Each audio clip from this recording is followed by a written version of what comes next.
जय हिंद मेरे विद्यार्थियों, हमने पिछले पार्ट में कई सारे भौतिक राशियों के विभिन्न सूत्र के बारे में पढ़ा था। 8 हमने विभिन्न सूत्र के बारे में पढ़ लिया था, 8 भौतिक राशियों के। अब यहाँ पर हम 9 से लेकर 15 मतलब 15 भौतिक राशियों के विभिन्न सूत्र के बारे में हम सीखेंगे यहाँ पर, ठीक है। तो हमारा 9वां कौन सा है आपका? सार्वत्रिक गुरुत्वीय नियतांक। तो 9वां कौन सा है आपका? सार्वत्रिक गुरुत्वीय नियतांक, ठीक है।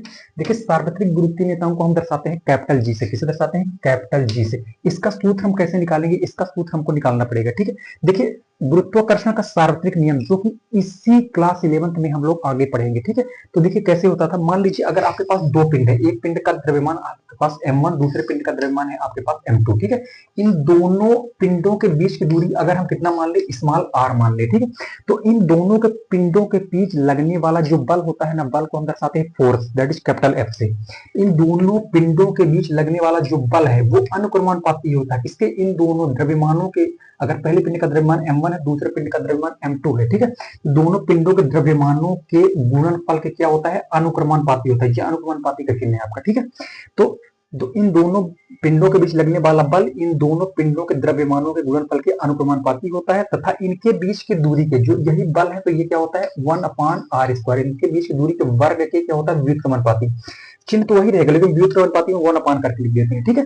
अब देखो, अगर इन दोनों को हम क्या कर दे? मिला दे, तो इधर एफ एफ है तो एक साथ लिख देते हैं एफ। ये समानुपाती चिन्ह लगाते ये लगा देते हैं।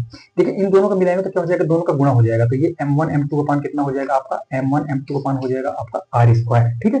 अब देखिए, समानुपाती का चिन्ह जब भी हटता है तो एक नियतांक आता है। एक नियतांक, यहाँ पे क्या समानुपाती का चिन्ह हटाएंगे, बराबर लगाएंगे तो एक नियतांक आता है। यहाँ पे नियतांक आया है जी, जो कि प्रयोगों द्वारा हमको प्राप्त हुआ है, ठीक है। तो जी हमारे पास आया है और ये लिख देते हैं जहां बाकी जो बचा m1 m2 अपॉन r²। ये जी जो है यही है आपका सार्वत्रिक गुरुत्वीय नियतांक, ठीक है। तो इसी से हम इसको क्या निकालेंगे? इसका सूत्र बनाएंगे, ठीक है। तो यहाँ पे जी का मान निकालेंगे। अगर हम जी का मान निकालेंगे तो ये r² किसमें गुणा हो जाएगा? तो f(r²) बटे क्या बचेगा आपके पास? m1 into m2। तो ये हमारे पास जी का क्या आ गया? सूत्र आ गया। क्या आ गया? जी का सूत्र क्या आ गया हमारे पास? f(r²) upon m1 into m2। अब देखिए, जी बराबर, अगर बल का मात्रक क्या होता था? बल का मात्रक आपके पास होता था न्यूटन। क्या होता था? न्यूटन। न्यूटन उधर था कैपिटल एच। दूरी, ये आर क्या है? दूरी। दूरी का मात्रक होता है मीटर, तो मीटर स्क्वायर। ये द्रव्यमान है आपके पास, द्रव्यमान का मात्रक होता है किलोग्राम। ये भी द्रव्यमान है, इसका मात्रक भी किलोग्राम। तो किलोग्राम का किलोग्राम से जब भी गुणा करेंगे तो किलोग्राम का स्क्वायर हो जाएगा। तो क्या हो जाएगा आपके पास? किलोग्राम का स्क्वायर। तो ये कैपिटल जी का जो सूत्र हमारे पास बन के आ गया, इसका मात्रक कैपिटल जी का मात्रक न्यूटन मीटर स्क्वायर प्रति किलोग्राम का स्क्वायर। ये हमारे पास आ गया न्यूटन मीटर स्क्वायर प्रति किलोग्राम का स्क्वायर। अब हम इससे निकालेंगे इसका क्या? विमीय सूत्र निकालेंगे, ठीक है। अब देखिए, हम इससे क्या निकालेंगे? इसका विमीय सूत्र निकालेंगे। देखिए, कैपिटल जी बराबर, देखिए एन मतलब होता है न्यूटन। न्यूटन मतलब बल। बल का विमीय सूत्र आपको पता होना चाहिए क्या होता था, हम निकाल चुके हैं इसके पहले पार्ट में। ये होता था आपके पास ml(t-2) होता था, ठीक है। ये मीटर मतलब होता है दूरी। दूरी का किसे दर्शाते हैं? एल से। तो ये हम लिख देते हैं एल, और ये स्क्वायर लगा हुआ था, हम स्क्वायर लगा देते हैं, ठीक है, बटे ये किलोग्राम। किलोग्राम क्या होता है आपके पास? कैपिटल एम से दर्शाते हैं, तो कैपिटल एम, ये स्क्वायर लगा हुआ है, दो लगा देते हैं, ठीक है। अब हम निकालते हैं जी बराबर, ये लिखा हुआ है हमारे पास ml(t-2). देखिए, यहाँ पे कुछ नहीं तो एक माना जाएगा। यहाँ पे दो है तो दो में एक जुड़ेगा तो कितना हो जाएगा? एक प्लस, यहाँ पे ऐसा लिख लीजिए m, ये एक है आपका, ये दो है तो एक जुड़ेगा इसमें तो दो हो जाएगा, ठीक है। 1+2 हो जाएगा, और ये t-2 तो इस प्रकार आ जाएगा ऊपर। नीचे हमारे पास m2 है, तो जी बराबर आ जाएगा। देखिए, यहाँ पे कुछ नहीं तो एक है, और यहाँ पे कितना है? दो। ये प्लस में है, कुछ नहीं लिखा तो प्लस में है, तो दो ऊपर जाएगा तो माइनस हो जाएगा आपके पास। एम, ये क्या लिखा हुआ है? 1 लिखा हुआ है, दो ऊपर जाएगा तो क्या हो जाएगा? माइनस हो जाएगा। और यहाँ पे हमारे पास एल, एक दो कितना हो जाएगा? 3 हो जाएगा, और ये t-2 लिखा हुआ है। तो जी बराबर क्या हो जाएगा हमारे पास? एम, इसमें से दो में से एक घटाएंगे तो ये माइनस होना जाएगा, L3t-2। तो इस प्रकार हमारे पास कैपिटल जी का क्या आ गया? विमीय सूत्र आ गया, m-1 L3t-2। इस प्रकार हम कैपिटल जी मतलब सार्वत्रिक गुरुत्वीय नियतांक कैपिटल जी का सूत्र निकालेंगे, ठीक है। ये इंपॉर्टेंट है, आपका कॉम्पिटिटिव एग्जाम के दृष्टि से भी इंपॉर्टेंट है। ये नीट में एक बार पूछा गया था, तो इस चीज को आपके क्या करना है? ध्यान में रखना है, ठीक है। अब हम निकालेंगे अगला विमीय सूत्र आपका दाब का। किसका निकालेंगे? दाब का। तो इसको हम क्या कर देते हैं? मिटा देते हैं। यहाँ से सूत्र हमने बनाया था, इसको सीख लीजिए। आगे के चैप्टर में हम इसको पढ़ेंगे, क्लास 11th में पूरा डिटेल से पढ़ेंगे क्या क्या चीज होता है, ये सब चीज, ठीक है। तो इसको हम क्या कर देते हैं? मिटाते हैं।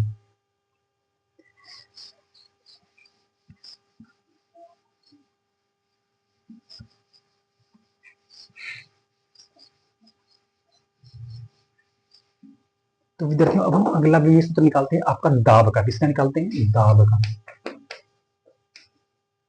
दाब का सूत्र आपको पता होना चाहिए। दाब का सूत्र होता है आपका बल बटे क्षेत्रफल। क्या होता है आपका? दाब बराबर होता है आपका बल बटे क्षेत्रफल। ठीक है, देखिए बल का विमीय सूत्र हमको पता है क्या होता है? M L T minus two, हम इसको निकाल चुके हैं। और क्षेत्रफल क्या होता था आपके पास? लंबाई गुणे चौड़ाई। तो क्षेत्रफल का विमीय सूत्र हम निकाल चुके हैं, एल से दर्शाते हैं तो एल स्क्वायर। ठीक है, तो ये हमारे पास आ गया एम एल, ये देखिए कुछ नहीं तो एक माना जाएगा, तो ये एक और ये दो प्लस में है, ऊपर जाएगा तो क्या हो जाएगा? माइनस टू हो जाएगा। और ये हमारे पास टी माइनस टू पहले से उपलब्ध है, तो ये चीज हो जाएगी। ठीक है, तो हमारे पास एम, ये देखिए दो में से एक घटाएंगे, एक आएगा, बड़ी संख्या की माइनस, तो माइनस एल की पावर कितना हो जाएगा? प्लस माइनस वन हो जाएगा, और टी की पावर ये माइनस टू पहले से है, तो हमारे पास दाब का विमीय सूत्र क्या हो गया? ये चीज आ चुका है। ठीक है, अब हम निकालेंगे तरंग दैर्ध्य का। किसका निकालेंगे? तरंग दैर्ध्य। तरंग दैर्ध्य, तरंग दैर्ध्य का सूत्र होता है वन अपन लंबाई के बराबर होता है, तो एक बटे लंबाई का मात्रक होता है मीटर। ठीक है, ये मीटर की पावर एक है, ऊपर जाएगा तो क्या हो जाएगा? मीटर की पावर माइनस वन हो जाएगा आपके पास। अब मीटर को हम दर्शाते हैं किससे? आपका एल से, तो ये हो जाएगा आपके पास एल की पावर माइनस वन। अगर हम इसको लिखना चाहे एम एल टी के रूप में, तो एम वाला कुछ नहीं है तो एम नॉट लिख देते हैं, एल आपके पास माइनस वन है, और टी कुछ नहीं है तो टी नॉट। या तो हम इसको इतना रहने देते हैं तो भी कोई दिक्कत नहीं, या तो हम इसको इतना रहने देते तो भी कोई दिक्कत नहीं है। तो इस प्रकार हम निकाल चुके दाब और तरंग दैर्ध्य का विमीय सूत्र हमने निकाल लिया। ठीक है, अब हम निकालेंगे आपका आवृत्ति का विमीय सूत्र। ठीक है, तो इसको हम क्या कर देते हैं? मिटा देते हैं, ताकि हमारे पास स्पेस बन जाए। ठीक, इसको हम मिटाते हैं।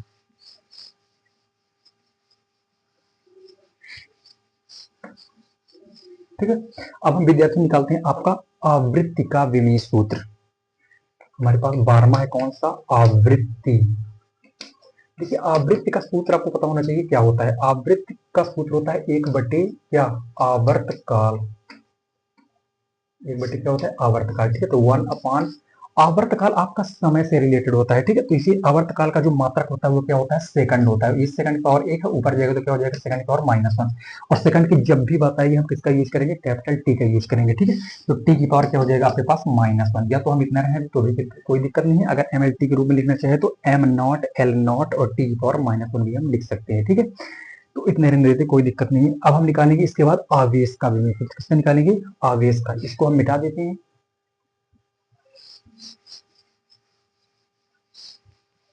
विद्यार्थियों हम चलते हैं आपका 13वें नंबर का आवेश। आवेश बराबर, देखिए आवेश बराबर होता क्या है आपको सूत्र पता होना चाहिए आवेश का, तभी आप इसको निकाल पाएंगे। ठीक है, तो आवेश बराबर हमारे पास हमको पता होना चाहिए। आवेश बराबर होता है आपका विद्युत धारा गुणे समय। ठीक, देखिए विद्युत धारा का मात्रक क्या होता है आपके पास? एम्पियर था। हमने भौतिक राशियों में जो पढ़ा था 7 भौतिक राशि, उसमें से एक भौतिक राशि विद्युत धारा थी और एक भौतिक राशि आपके पास समय थी। तो विद्युत धारा का हमने मात्रक पढ़ा था आपके पास एम्पियर। एम्पियर को हम दर्शाते थे कैपिटल ए से। ठीक है, और ये समय का मात्रक होता था आपके पास सेकंड होता था। ठीक है, तो अब हम इसको विमीय सूत्र लिखना चाहें तो ये ए को ए से ही दर्शाते हैं और समय सेकंड को हम दर्शाते हैं कैपिटल टी से, तो ये ए टी। तो इस प्रकार से आवेश का विमीय सूत्र क्या आ गया आपके पास? ए टी आ गया। ठीक है, तो इस प्रकार से ये निकाल लेंगे। अब हम निकालेंगे विद्युत विभव। क्या निकालेंगे? अगला विद्युत विभव। विद्युत विभव को हम दर्शाते हैं V से। ठीक है, इसका सूत्र होता है विद्युत विभव का V बराबर होता है W, मतलब इसका मतलब सूत्र होता है आपके पास कार्य बटे W अपान Q। कार्य बटे क्या होता है आपके पास? आवेश। ठीक, ये सूत्र आपको ध्यान रखना है। V बराबर क्या होता है आपके पास? W अपान Q। ये हालांकि इसका हम पूरा व्यापक रूप से प्रयोग कक्षा 12वीं में पढ़ेंगे आपके पाठ 2 में। ठीक है, बहुत अच्छे तरीके से समझाया गया है, बहुत ही अच्छा टॉपिक है ये। ठीक है, तो यहाँ पे केवल हम सूत्र का यूज करेंगे ताकि हम विमीय सूत्र निकाल सके। तो V बराबर क्या होता है आपका? W बटे Q, कार्य बटे आवेश। ठीक है, तो V बराबर W कार्य का विमीय सूत्र हम निकाल चुके हैं। क्या होता था? M L2 T minus two होता था। ठीक है, हमने निकाला है बहुत अच्छे डिटेल से। और आवेश का भी हमने ये निकाला हुआ, क्या निकाला हुआ है? ए टी निकाला हुआ है। क्या निकाला हुआ है? A T. इस प्रकार तो V बराबर क्या हो जाएगा हमारे पास? M लिख रहने देते हैं, L लिख रहने देते हैं, T माइनस टू है यहाँ पे, कितना है? T minus two. यहाँ पे एक है, ऊपर जाएगा तो क्या हो जाएगा? माइनस वन हो जाएगा T की पावर। ठीक है, और ये A की पावर कितना हो जाएगा आपके पास? Minus one. ये ए की पावर ए है, ऊपर जाएगा तो क्या हो जाता है? माइनस वन हो जाता है। ठीक है, तो V बराबर क्या हो जाएगा हमारे पास? एम एल टू टी, ये जुड़ेगा तो क्या हो जाएगा? M L two T minus three, और ये हो जाएगा आपके पास ए माइनस वन। तो इस प्रकार हमने क्या निकाल लिया, आपका वैद्युत विभव का क्या निकाल लिया, विभव सूत्र। जो वैद्युत विभव का विभव सूत्र होता है वही विभवांतर का भी विभव सूत्र होता है। इस चीज से क्या करना है, आपको ध्यान में रखना है, ठीक है। क्योंकि अभी हम जब इसका निकालेंगे ना प्रतिरोध का, तो उसमें प्रतिरोध में जो सूत्र होता है तो उसमें विभवांतर का यूज होगा, तो इस सूत्र को आपको क्या करना है, ध्यान में रखना है, ठीक है। तो हम इसको मिटा देते हैं ऊपर का और हम निकालते हैं लास्ट आपका जो इसमें है प्रतिरोध का, ठीक है।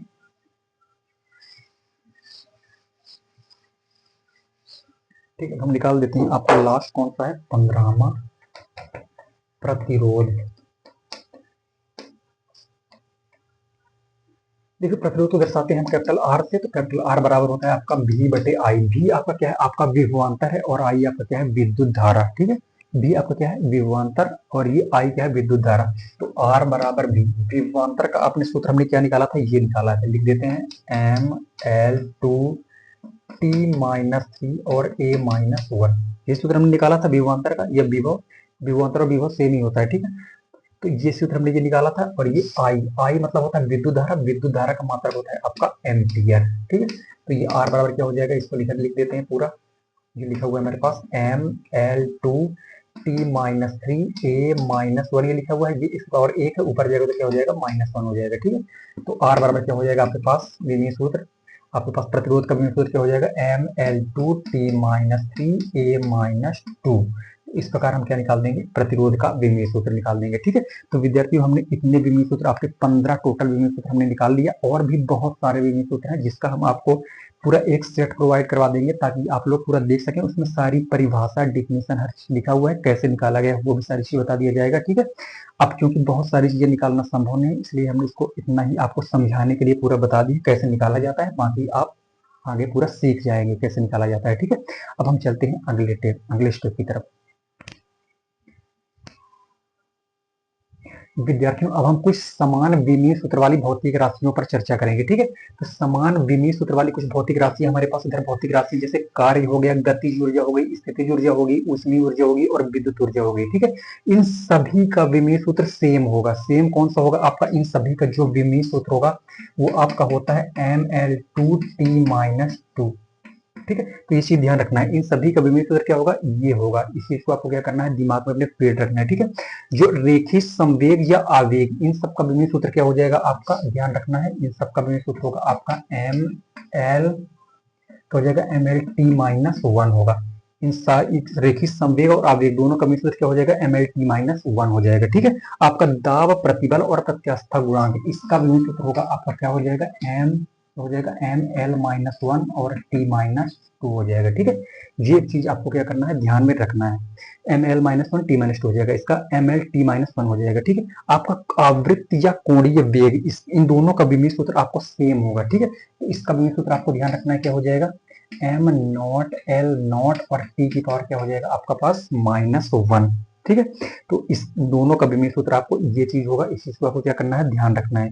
आपका पृष्ठ तनाव बल नियतांक और पृष्ठ ऊर्जा, इसका विमीय सूत्र क्या हो जाएगा आपके पास, विमीय सूत्र हो जाएगा पास ML0T-2, ये हो जाएगा आपका पृष्ठ तनाव और बल नियतांक और पृष्ठ ऊर्जा, तीनों का विमीय सूत्र आपका सेम हो जाएगा ML0T-2, ठीक है।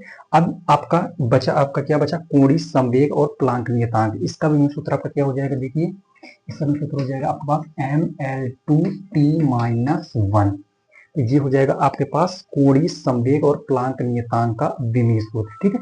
तो ये समान विमीय सूत्र वाली कुछ भौतिक राशियां थी जो कि आपको क्या करना है, अपने दिमाग में फीड रखना है कि इन समान विमीय सूत्र, इन सभी का विमीय सूत्र ये हो जाएगा आपका, इन दोनों का विमीय सूत्र ये हो जाएगा आपका, इनका तीनों का दाब, प्रतिबल और प्रत्यास्था गुणांक तीनों का विमीय सूत्र ये हो जाएगा, आवृत्ति, कोणीय वेग दोनों का विमीय सूत्र ये हो जाएगा आपका, ठीक है। और ये इन तीनों का विमीय सूत्र ये हो जाएगा और इन दोनों का विमीय सूत्र आपका ये हो जाएगा। तो इन सारे विमीय सूत्रों को ये करना है, आपको ध्यान में रखना है, ठीक है। अब हम चलते हैं आगे स्टेप की तरफ।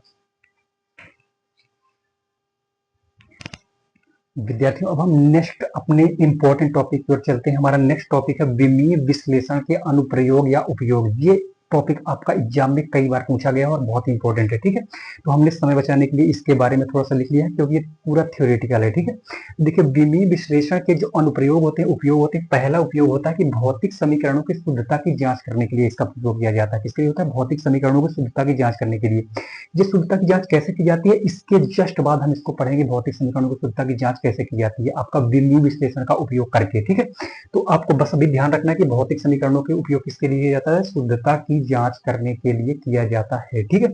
दूसरी चीज आपको ध्यान में रखना है कि विभिन्न भौतिक राशियों के मध्य क्या होता है? संबंध स्थापित करने के लिए। हमारे पास जो भी भौतिक राशियां थी 7, उनके मध्य संबंध स्थापित करने के लिए हम किसका यूज करेंगे? आपका विमीय विश्लेषण का उपयोग किया जा सकता है, ठीक है। तीसरी हमारे पास है एक पद्धति के मात्रकों को दूसरी पद्धति के मात्रकों में परिवर्तित करना, है ना। जो भी मात्रक हमारे पास होते थे, अगर हमको एक पद्धति से दूसरे पद्धति में ट्रांसफर करना है या उसका उपयोग करना है, तो हम किसका उपयोग करेंगे? आपका विमीय विश्लेषण के उपयोग से हम उसको कर सकते हैं, ठीक है। चौथी चीज है आपके पास भौतिक राशियों के मात्रक को ज्ञात करने में। भौतिक राशियां जो भी आपके पास आते हैं, उनकी मात्रकों को ज्ञात करने में हम किसका यूज कर सकते हैं? आपका विमीय विश्लेषण का उपयोग कर सकते हैं, ठीक है। तो ये 4 चीजें आपको 4 बहुत अच्छे से ध्यान में रखना है। विमीय विश्लेषण के उपयोग या उसी को बोलते हैं अनुप्रयोग, ठीक है, एप्लीकेशन। तो इस चीज को आपको ध्यान में रखना है, ठीक है। फिर इसके बाद हम पढ़ेंगे आपका विमीय विश्लेषण की शुद्धता की जांच पढ़ेंगे, ठीक है।